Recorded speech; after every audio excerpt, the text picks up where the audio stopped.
মধ্য অসমৰ এখন অতি উল্লেখযোগ্য স্বায়ত্তশাসিত পৰিষদ তিৱা স্বায়ত্তশাসিত পৰিষদৰ চতুৰ্থ বৰ্ষপূৰ্তিত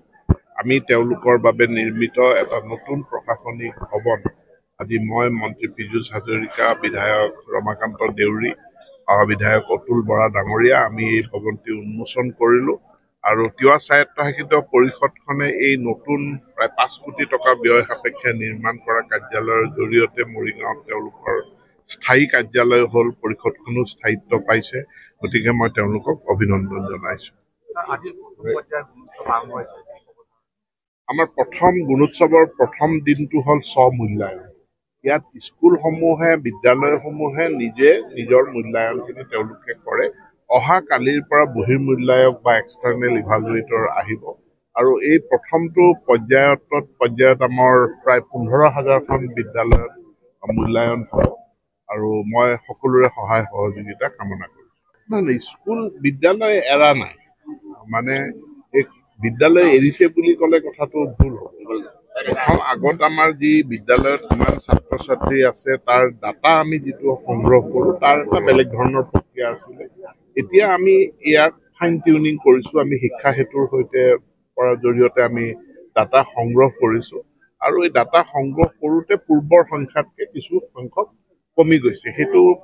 মূল কথা নহয় কিন্তু আমাৰ এটা চিৰিয়াছ প্ৰব্লেম আছে মাধ্যমিক পৰ্যায়ত ড্ৰপ আউট আৰু এইটো বিশ্লেষণ কৰি দেখা গৈছে যে চাহ বাগিচা অঞ্চল চৰ অঞ্চল আৰু জনজাতীয় অঞ্চলত আধাতে বিদ্যালয় এৰা বা ড্ৰপ আউটৰ সংখ্যাটো বেছি প্ৰবল আৰু সেইটোৰ কাৰণসমূহো বিশ্লেষণ কৰা হৈছে যে বহু ক্ষেত্ৰত ওচৰত হাইস্কুল নথকাৰ কাৰণেও ছাত্ৰ ছাত্ৰীয়ে ME পাছ কৰাৰ পাছত বিদ্যালয়লৈ নাযায় সেইকাৰণে 116খন চাহ বাগিচা মডেল বিদ্যালয় আমি স্থাপন কৰিলোঁ আৰু 100খন নিৰ্মাণৰত অৱস্থাত আছে তাৰোপৰিও আমি ME স্কুলক হাইস্কুললৈ আপগ্ৰেড কৰা হাইস্কুলক হায়াৰ ছেকেণ্ডেৰীলৈ আপগ্ৰেড কৰা আমি ব্যৱস্থা গ্ৰহণ কৰিছোঁ যাতে ড্ৰপ আউট নহয় ডিমৰীয়াবাসীৰ বাবে সুখবৰ সোণাপুৰৰ তেতেলিয়াত মুকলি Aditya clinic and diagnostic centre